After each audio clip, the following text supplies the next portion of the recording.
Welcome Tamil stocks friends. August 31 ஞாயிற்றுக்கிழமை subscriber Sunday. இந்த வீடியோவில் முக்கியமான சப்ஸ்கிரைபர்களோட கேள்வி பதில்களை பார்க்கலாம். அன்புங்கிற ஐடியிலேருந்து கேட்டிருக்கிறார் சப்ஸ்கிரைபர், கேபிஐடி டெக்னாலஜி பற்றி சொல்லுங்கன்னு கேட்டிருக்கிறாரு. உலகளாவிய மென்பொருள் மற்றும் தீர்வுகள் நிறுவனமாக இவங்க இருக்கிறாங்க. முன்னணி வாகன உற்பத்தியாளர்களுக்கு மென்பொருளை உருவாக்குறதுல நிபுணத்துவம் பெற்றவங்களாக இருக்கிறாங்க. அப்புறம் செயற்கை நுண்ணறிவு, ஏஐ மற்றும் டிஜிட்டல் தொழில்நுட்பத்திலும் கவனம் செலுத்திட்டு வர்றாங்க. இந்தியா, ஐரோப்பா, அமெரிக்கா, ஜப்பான், சீனா மற்றும் தாய்லாந்தில் மேம்பட்ட மையங்களுடன் உலகளாவிய இருப்பை கொண்டிருக்கிறாங்க. இவங்க உலகளாவிய முன்னணி வாகன உற்பத்தியாளர்களுக்கு சேவை புரிஞ்சிட்டு வர்றாங்க. முதலாம் காலாண்டு முடிவுகளை பார்க்கலாம். ஆண்டுக்காண்டு அடிப்படையில் மொத்த வருமானம் 1538 கோடி, 12% அதிகரிச்சிருக்கு. செயல்பாடுகளின் மூலம் கிடைக்கும் வருமானம் 14% குறைஞ்சு 236 கோடியாக இருக்குது, 14% விழுந்திருக்கு. வரிக்கு பிந்திய லாபம் 171 கோடி, 15% விழுந்திருக்கு. ஏர்னிங் பெர் ஷேர் போன வருஷம் 7.53, இந்த வருஷம் 6.32. ஏர்னிங் பெர் ஷேரும் நல்லா குறைஞ்சிக்கிட்டு வர்றதை நம்ம கவனிக்கணும். கேபிஐடி டெக்னாலஜி நிறுவனத்தோட ஸ்டாக் ப்ரைஸ் பார்க்கலாம். High 1869, low 1020, closing 1190. BE ratio 40, ரொம்ப அதிகம். Sector BE 27, book value 9, 13 time அதிகமாக இருக்குது. டிவிடெண்ட் நார்மலாக கொடுக்குறாங்க. 2024 செப்டம்பர் மாதம் 1869 ரூபாயில் இருந்த இந்த நிறுவனம் 2024 அக்டோபரில் சடனாக இறங்கி 1370க்கு வந்துருச்சு. அதுக்கப்புறம் அது படிப்படியாக இறங்கி 2025 ஏப்ரல் 7ஆம் தேதி 1020 தொட்டிருக்கு. அதன் பிறகு கொஞ்சம் ஏற்றமடைந்து இப்போ 1190 வர்த்தகம் ஆகிட்டுருக்கு. நிறுவனம் தொடர்ந்து இறங்குவதற்கான காரணங்களை பார்ப்போம். ரிசல்ட் முதலாம் காலாண்டு முடிவுகள் ரொம்ப மோசமாக இருக்குது. அப்புறம் இன்ஸ்டிடியூஷனல் இன்வெஸ்டர் விற்பனை செய்கிறாங்க பங்கை. தற்சமயம் நிறுவனத்தோட விற்பனையும் நல்லா குறைஞ்சிருக்கு. 1 இயரில் ஹையில் இருந்து 35% கிட்டத்தட்ட இறங்கியிருக்கு.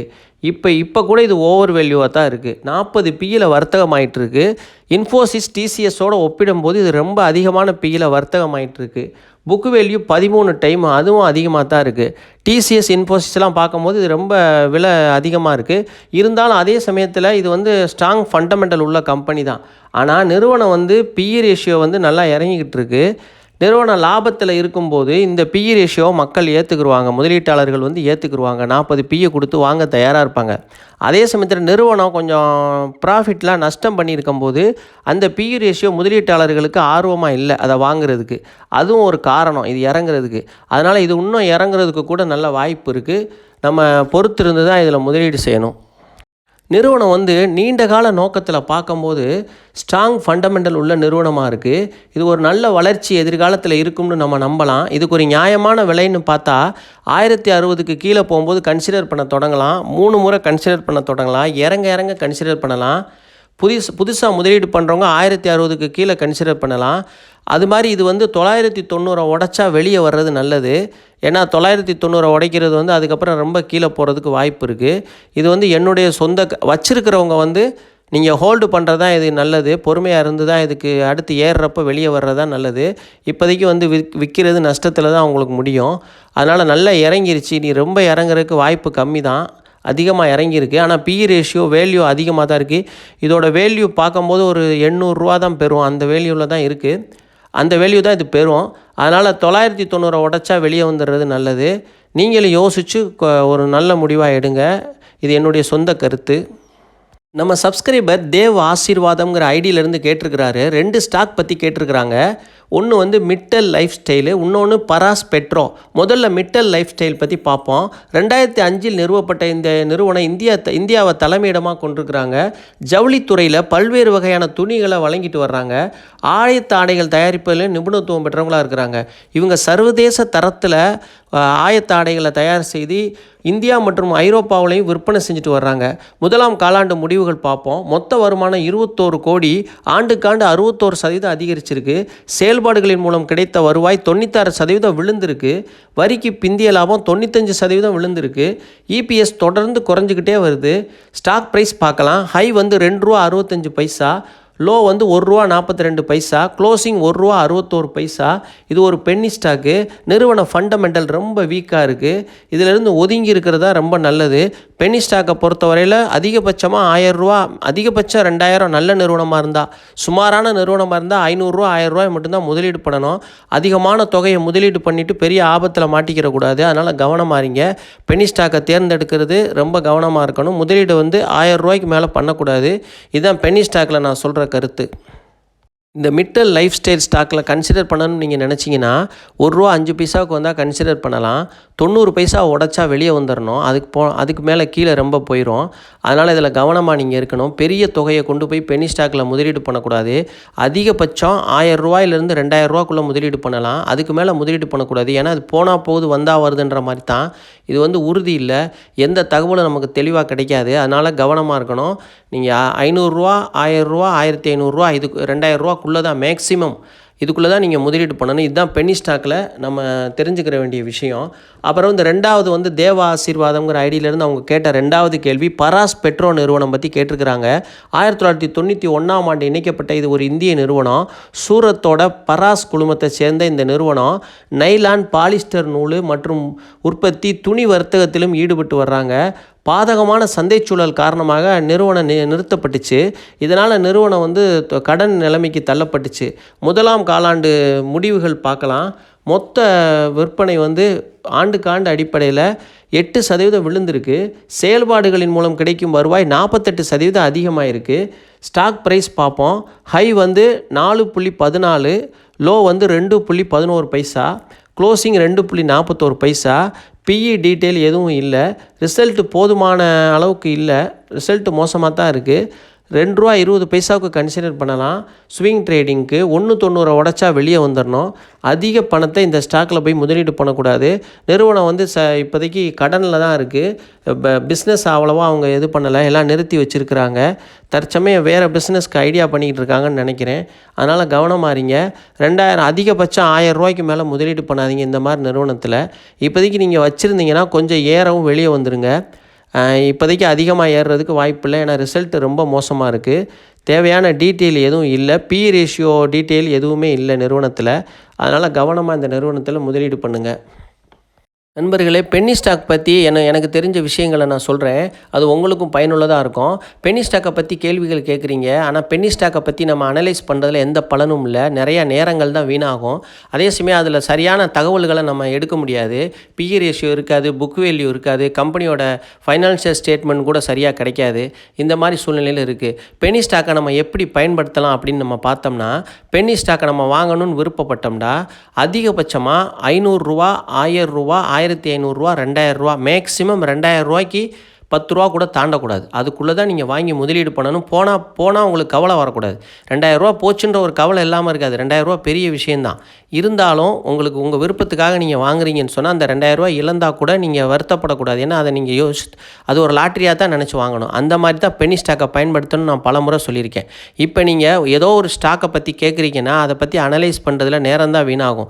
நீங்கள் நல்ல நிறுவனத்தை பற்றி கேட்டிங்கன்னா அது எல்லாருக்கும் பயனுள்ளதாக இருக்கும். இந்த பென்னி ஸ்டாக்கை வந்து நம்ம அதை பற்றி பேசுனோம்னா அதை சில பேர் ஆசைப்பட்டு போய் வாங்கினாங்கன்னா கூட அதில் நஷ்டத்தில் தான் போயிடுவாங்க. அதனால் அதில் அதிக நேரத்தை நம்ம செலவழிக்கிறதும் வீணான விஷயந்தான். நீங்கள் என்ன செய்யலாம், பென்னி ஸ்டாக்கை பொறுத்தவரையில் ஒரு நிறுவனம் நல்லா இருக்குது, நார்மலாக இருக்குது, ரொம்ப மோசமாக இல்லை அப்படின்னு தெரிஞ்சுன்னா ஒரு ₹1000 இன்வெஸ்ட்மெண்ட் பண்ணிவிட்டு நீங்கள் அதை பார்க்காம அமைதியாக விட்டுருங்க. பாருங்கள், இடையிடையே பார்த்துக்கங்க ஒரு 2-3 மாதத்துக்கு ஒருக்கா. அதே சமயத்தில் அதை லாங் டேர்முக்கு விட்டுருங்க. வந்தால் வருது போனால் போகுதுன்னு. ஒருவேளை அது வந்து பல மடங்கு மல்டிபேக்கர் ஆச்சுன்னா உங்களுக்கு நல்ல ப்ராஃபிட் கிடைக்கும். இல்லைன்னா அந்த ₹2000 அந்த ₹1000 கிடந்துச்சுன்னா அந்த பணமாவது உங்களுக்கு கிடைக்கும். அதை வந்து ஒன்ஸ் நீங்கள் வாங்கிட்டு விட்டணும்னு சொல்ல வர்றேன். அதே மாதிரி ரொம்ப மோசமான பென்னி ஸ்டாக்காக இருக்குது, ஆனால் எதிர்காலத்தில் ஒரு வேளை இந்த பிஸ்னஸ் நல்லா வருமா அப்படின்னு நீங்கள் நினச்சிங்கன்னா, உங்களுக்கு தெரிஞ்சிச்சுன்னா ₹500 வாங்கிட்டு விட்டுருங்க. ஒரு சின்ன செலவாக நினச்சி அதை விட்டுருங்க. இந்த மாதிரி தான் பென்னி ஸ்டாக்கை நீங்கள் பயன்படுத்தணும். அதுக்காக நீங்கள் பென்னி ஸ்டாக்காக 10, 20, 50 ஸ்டாக்கெலாம் வாங்கக்கூடாது. நல்லா தேர்ந்தெடுத்து ஒரு நல்ல பென்னி ஸ்டாக்காக கிடைக்கிறப்ப, அதாவது சில பென்னி ஸ்டாக்லாம் இருக்கும், நல்லா இருக்கும், நிறுவனம் நல்லா இருக்கும், அதாவது சராசரியாக ஒழுங்காக அந்த நெட் ப்ராஃபிட்லாம் சீராக இருக்கும். சில ரொம்ப லாபம் இல்லாமல் நார்மலாக இருக்க மாதிரி பென்னி ஸ்டாக்லாம் இருக்குது. அது திடீர்னு ஒரு வாய்ப்பு வந்து அப்படி மல்டிபேக்கர் ஆகும். அந்த மாதிரிலாம் இருக்கும். சில நிறுவனம் ரொம்ப கடனில் இருக்கும். அதெல்லாம் நம்ம தவிர்த்துறது நல்லது. இந்த மாதிரி நல்ல நிறுவனங்கள் கிடைச்சா நானே உங்களுக்கு சொல்கிறேன். சப்ஸ்கிரைபர் வந்து கலர் ஐடிங்கிற ஐடியிலேருந்து கேட்டிருக்கிறாங்க. சன்ஷைன் கேபிட்டல் பற்றி கேட்டிருக்கிறாங்க. ஒரு பெனி ஸ்டாக்கு. இது ஒரு என்பிஎஃப்சி, நான் பேங்கிங் ஃபைனான்ஷியல் கம்பெனி. முதலாம் காலாண்டு முடிவுகளை பார்க்கலாம். மொத்த வருமானம் 28% விழுந்திருக்கு. ஆண்டுக்காண்டு அடிப்படையில் செயல்பாடுகளின் மூலம் கிடைத்த வருவாய் வந்து 1376% அதிகமாயிருக்கு. ப்ராஃபிட் ஆஃப்டர் டேக்ஸ், வரிக்கு பிந்திய லாபம் 1369% அதிகமாயிருக்கு. ஸ்டாக் ப்ரைஸ் பார்க்கலாம். ஹை வந்து ₹2.86, லோ வந்து 19 பைசா, க்ளோசிங் 21 பைசா. பங்கு விலை இது வரைக்கும் எந்த ஏற்றமும் இல்லை, தொடர்ந்து இறங்கிக்கிட்டு தான் இருக்குது. இவ்வளவு லாபம் வந்திருக்கு, இவ்வளவு அதிகமாகிருக்கு. ஆனால் எந்த கம்பெனியோட விவரமும் நமக்கு கிடைக்கல சரியா. ஏன்னா எல்லாம் வந்து செயல்பாடுகளின் மூலம் கிடைத்த வருவாய் இப்போ 1376% அதிகரிச்சிருக்கு. மொத்த வருமானம் வந்து 28% விழுந்திருக்கு. இது ஏதோ என்னண்டு சரியான விவரம் நமக்கு இதுக்கு தெரியல கம்பெனியை பற்றி. இன்னொரு விஷயம் என்னென்னா, இது வந்து தொடர்ந்து இது வரைக்கும் இறங்கிக்கிட்டு தான் இருக்குது. இது வரைக்கும் ஏறவே இல்லை. ஆரம்பத்திலேருந்து இது இறங்கிக்கிட்டே தான் வந்திருக்கு. 19 பைசாவுக்கு கீழே போயிருக்கு. அதுக்கப்புறம் கொஞ்சம் ஏறி 21 பைசாவில் இருக்குது. இதில் வந்து நம்ம வந்து என்ன பண்ணணும்னா, ஒரு ₹500 1000 முதலீடு பண்ணிட்டு ஒதுங்கி இருக்கிறதா நல்லது. ஏன்னா இது வந்து பெரிய முதலீடுகள்லாம் இதில் பண்ண வேண்டியதில்லை, நிறையா ஏறி இருக்குன்னு சொல்லி. ஏன்னா எந்த தகவலும் நமக்கு ஒழுங்காக கிடைக்கல. அதனால் கவனமாக இருங்க. நான் சொன்ன மாதிரி 1000 500 அதிகபட்சம் 1500 முதலீடு பண்ணிட்டு, ஏன்னா 19 21 பைசா தான். 1000 ஸ்டாக் வாங்கினா ₹200. 1000 ஸ்டாக்கோ ₹2000 ஸ்டாக்கோ வாங்கிட்டு நீங்களும் சொந்தமாக யோசிச்சுட்டு இதை விட்டுறது தான் இந்த பெனி ஸ்டாக்கில் நல்லது. கலர் ஐடியிலேருந்து சப்ஸ்கிரைபர் கேட்டிருக்கிறாங்க. மற்றொரு கேள்வி, சாகில்டி இந்தியா நிறுவனம் பற்றி. இது ஒரு தொழில்நுட்பம் சார்ந்த சுகாதார சேவை வழங்கும் நிறுவனமாக இருக்கிறாங்க. முதலாம் காலாண்டு முடிவுகளை பார்ப்போம். ஒருங்கிணைந்த வருவாய் ஆண்டுக்காண்டு 25% அதிகரிச்சிருக்கு. அப்புறம் வந்து நிகர லாபம் 566% அதிகரிச்சிருக்கு. எபிட்டா 26% வளர்ச்சி அடைஞ்சிருக்கு. ஸ்டாக் ப்ரைஸ் பார்த்தோம்னா ஹை வந்து ₹56, low ₹27, closing ₹43.87 paisa. BE ratio 57, sector BE 51 தான். புக்கு வேல்யூ ₹21, 2 டைம் அதிகமாக இருக்குது. கடந்த 2 குவார்ட்டராக ப்ராஃபிட் வந்து குறைஞ்சிக்கிட்டே வருது. அப்புறம் ஏர்னிங் பெர் ஷேரும் குறைஞ்சிக்கிட்டே வருது. ஆண்டுக்கு ஆண்டு லாபம் வந்து பரவாயில்லாமல் இருக்குது. இப்போ வந்து இதை கன்சிடர் பண்ணணும்னா ₹41 கன்சிடர் பண்ணலாம். 39 உடச்சா வெளியே வந்துடணும். 39 தான் ஸ்டாப் லாஸாக இருக்கணும். ஸ்டாப் லாஸாக வச்சுக்கிட்டு 41க்கு கன்சிடர் பண்ணலாம். ஸ்விங் ட்ரேடிங் லாங் டேர்முக்கு எல்லாத்துக்கும் வச்சுக்கலாம். 39 கீழே போனால் வெளியே வர்றதா நல்லது. அது மாதிரி இது வந்து எதிர்காலத்தில் இந்த நிறுவனம் நல்லா இருக்கிறதுக்கு வாய்ப்பு இருக்குது. ஃபண்டமெண்டல் நல்லா இருக்குது இந்த கம்பெனியில். அதனால் இது நீங்கள் ஸ்விங் ட்ரேடிங் லாங் டேர்முக்கு கூட இதை பயன்படுத்திக்கலாம். அப்புறம் எஸ்பிஐயோட, ஸ்டேட் பேங்க் ஆஃப் இந்தியாவை பற்றி ஒரு செய்தி பார்ப்போம். இந்தியாவோட பசுமை நிதியுதவிகளை அதிகரிக்க 100 மில்லியன் யூரோ கடன் திட்டத்தில் எஸ்பிஐ கையெழுத்திட்டிருக்கிறாங்க. இது வந்து எஸ்பிஐயில் வந்து காந்தி நகரில் உள்ள அதன் கிஃப்ட் சிட்டி கிளையில் இந்த நிகழ்வு நடந்திருக்கு.